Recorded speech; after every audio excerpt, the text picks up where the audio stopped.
BZ group સાથે જે લોકો અને ખાસ કરીને જે શિક્ષકો સંકળાયેલા છે તે તમામ સામે કડક કાર્યવાહી તો કરવામાં આવી રહી છે। રાજ્યભરમાં હવે વાત કરીએ નસબંધી કાંડની, જે સૌથી વધારે ચર્ચાનો વિષય રહ્યો છે। ભાજપના નેતા હવે મેદાને આવ્યા। મહેસાણા ભાજપના પૂર્વ મહામંત્રીએ સીએમને પત્ર લખ્યો અને પત્રમાં જિલ્લા આરોગ્ય અધિકારી અંગે ફરિયાદ નોંધાઈ છે। સરકારને બદનામ કરનાર અધિકારીને સસ્પેન્ડ કરવાની માંગ કરવામાં આવી। એજન્સી સાથે સાઠગાંઠ રાખી કોન્ટ્રાક્ટમાં ગેરરીતિનો આરોપ લાગ્યો છે। અધિકારીએ સીએસઆર ફંડની દુરુપયોગ કર્યાનો પણ આક્ષેપ લગાવ્યો છે। માં એવું છે કે એમને સમર્થ જે એજન્સી છે એ એજન્સીની સમયમર્યાદા પૂરી થઈ ગઈ તો પણ એને રિપીટ ફરીથી ઓર્ડર કરેલો છે એ જ એજન્સીને।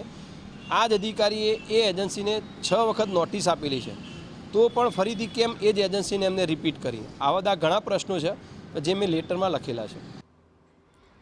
જિલ્લા આરોગ્ય અધિકારીએ આ તમામ આરોપોને ફગાવ્યા હતા અને આરોપ અંગે જ્યારે જિલ્લા આરોગ્ય અધિકારીની સ્પષ્ટતા પણ આવી છે। પોતાના પરના ભ્રષ્ટાચાર અંગેના આરોપો ફગાવ્યા। આ મામલે ડોક્ટર મહેશ કાપડિયાએ નિવેદન આપ્યું અને કહ્યું કે હું મારી પત્ની અને દીકરી ડોક્ટર છીએ। અમારી સંયુક્ત કુલ વાર્ષિક આવક 75 થી 80 લાખ જેટલી છે। અમારી આટલી આવક હોય તો બીજા પ્રશ્ન થતો જ નથી। મારી સામેના તમામ આરોપ પાયા વિહોણા છે। દિવાળીમાં કે અન્ય પ્રસંગે હું કોઈને ભેટ સોગાદ પણ લેતો નથી। મહેસાણા જિલ્લામાં આરોગ્ય ક્ષેત્રે છેલ્લા 2.5 વર્ષમાં થયેલા કામોના આંકડા જુઓ। છેલ્લા 2.5 વર્ષમાં માતા મરણ અને બાળ મરણ ઓછું થયું છે। છેલ્લા 5 વર્ષ અને 2 વર્ષના આંકડા ચકાસી જુઓ, ઇતિહાસ ચેક કરી લો તેવું ડોક્ટરે કહ્યું છે।